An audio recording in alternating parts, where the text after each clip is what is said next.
Um testemunho um pouquinho mais longo, mas é importantíssimo. O dom da fé com poder. Eu vinha procurando isso na Bíblia. Onde é que está escrito isso? Porque Deus quer dar. Está escrito lá em 2 Coríntios, não, 2 Tessalonicenses 1, 2 Tessalonicenses 1:11, é tudo um. E eu vou ler novamente, vou meditar e vou internalizar isso na minha vida, porque a gente tem que não só ler e acreditar, mas colocar em prática, internalizar isso na vida da gente. Lá fala que Deus quer dar o dom da fé com poder. O dom da obra de Deus, para fazer a obra de Deus com poder. Poder do Espírito Santo para curar. Porque existe o dom de cura, né? Você sabe que está escrito em 1 Coríntios 12:9. O dom da fé, o dom da cura, tudo é dom. A fé é dom, a cura é dom que vem do Espírito Santo. Busque isso.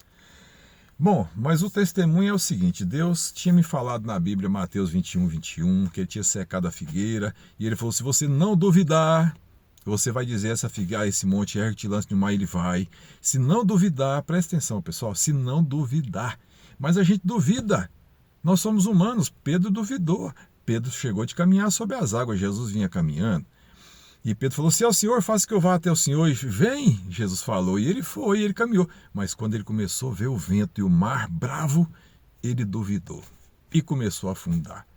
E Jesus falou: homem de pouca fé, por que duvidaste? Né? Por que a gente duvida? Porque quando é uma doencinha pequena, um problema pequeno, a gente até acredita, mas quando é uma coisa grande, a gente duvida. E o pior, quando a gente peca, e a gente peca todo dia, a gente fala assim: agora Deus não vai me ajudar. Bobagem. Está escrito 1 João 1:8. Se dissermos que não temos pecados, enganamos a nós mesmos, não há verdade em nós, mas se confessarmos os nossos pecados, Ele é fiel e justo para perdoar os nossos pecados e nos purificar de toda injustiça. Olha, quando Jesus perdoa, não existe um prazo de 24 horas, não. É instantâneo. Mas na nossa mente, que nos engana, aqui é que trabalha o diabo, sabia? A nossa mente nos engana e fala: não, você pecou. Você estava na roda de maldizente, você escarneceu, falou mal do outro. Está escrito em 1 Coríntios 6 que escarnecedores não entrarão no reino de Deus, os maldizentes não entrarão. Mas havemos sido lavados e purificados pelo Espírito Santo. E quando a gente pede perdão, justificação é isso. O perdão vem instantaneamente, porque Jesus pagou o preço morrendo na cruz. E o perdão vem na hora.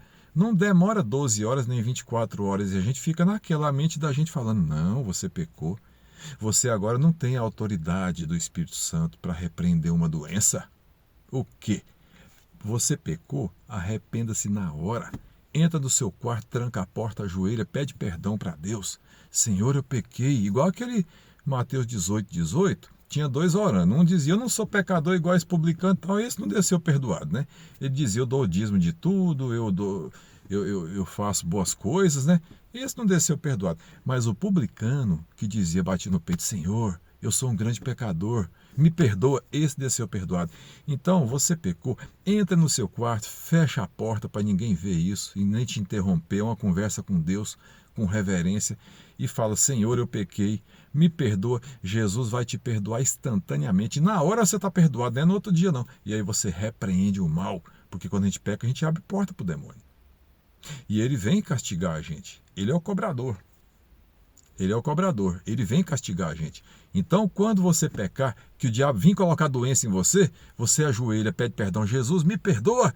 E já levanta e fala: eu repreendo Satanás, sai da minha vida. Você quer colocar doença em mim? Sai agora. E determina a cura. Igual Jesus falou em Mateus 21:21. Se você não duvidar e disser para esse monte, ergue-te lá, vai para o mar, ele vai. E se você não duvidar e dizer para essa doença, sai agora, ela vai ter que sair. Porque é no nome de Jesus, entendeu? Então, vamos entender isso, gente. É vivendo e aprendendo, né? Pecar, nós vamos pecar todo dia, por mais que a gente queira não pecar. Está escrito em Romanos 7. O bem que eu quero não faço, o mal que eu não quero, acabo fazendo. Pecar não é só esses pecados terríveis, não. Jesus falou, não está escrito não matar, mas quem chamar o irmão de louco já é réu do fogo do inferno, já é pecado mortal, fogo do inferno. Olha, veja bem, Jesus morreu porque nós não tínhamos condições de sermos santos vivendo nesse corpo que foi corrompido. Ele morreu em nosso lugar, o justo pelos injustos, como está escrito em 1 Pedro 3,18, certo? O justo pelos injustos, em substituição. Se eu não aceitar a justificação de Jesus que morreu em meu lugar, se eu não pedir perdão, se eu não repreender o demônio, ele vai adoecer o meu corpo, vai matar a carne. Porque está escrito em Romanos 8,10, se Cristo está em vós, o corpo morre por causa do pecado, mas o espírito vive por causa da justiça, o seu corpo vai morrer. Ah, e se eu for santo e não pecar, ou pedir perdão e Jesus perdoar e eu repreender, eu nunca vou morrer? Se for arrebatado, não. Se não, você vai morrer sim, porque Deus limitou a vida do homem em 120 anos, como está em Gênesis, né? Mas a gente tem a salvação para a vida eterna porque Jesus morreu em nosso lugar. Mas o que eu quero dizer é isso, olha, a receita para uma vida boa. Não peque. Ah, mas eu não consigo, eu sei, eu também não consigo. E está escrito, Romanos 7. A gente não quer pecar, mas a gente peca. Maldito homem que sou, quem me levará desse corpo? Jesus vai livrar disso aqui, isso aqui foi corrompido. A carne peca.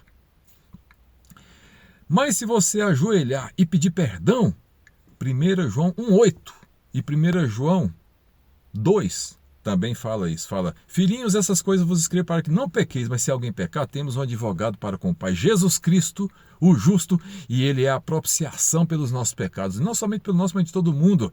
Ele foi oferecido sacrifício vivo como coisa propícia. Quando você pede perdão, o perdão vem, porque Jesus pagou o preço.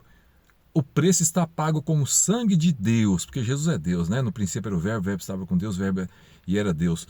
O verbo se fez carne e habitou entre nós. Deus se fez carne e habitou entre nós. Para quê? Para morrer em nosso lugar, para pagar o preço. Então, quando você pedir perdão, você vai receber o perdão. Todo aquele que invocar o nome do Senhor será salvo. Ok? Está escrito. Romanos 10.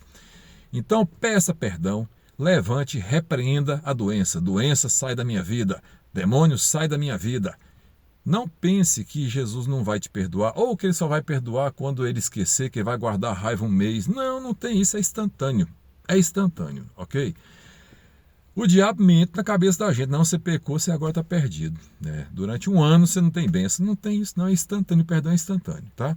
Então a receitinha simples é essa, você vai pecar, eu vou pecar, mesmo sem querer, e nós vamos ajoelhar e vamos pedir perdão, como está escrito na Bíblia, 1 João 1,8, e Jesus vai perdoar instantaneamente, porque nós vamos pedir de coração, e ele vai nos purificar de toda injustiça e vai nos capacitar com o dom da fé com poder, que está escrita em 2 Tessalonicenses, eu até falei errado, é 2 Tessalonicenses 11, viu? Lê lá, 2 Tessalonicenses 11, o dom da fé com poder que Deus quer dar, mas às vezes a gente duvida. E como Pedro duvidou e afundou, se a gente duvidar, a gente afunda.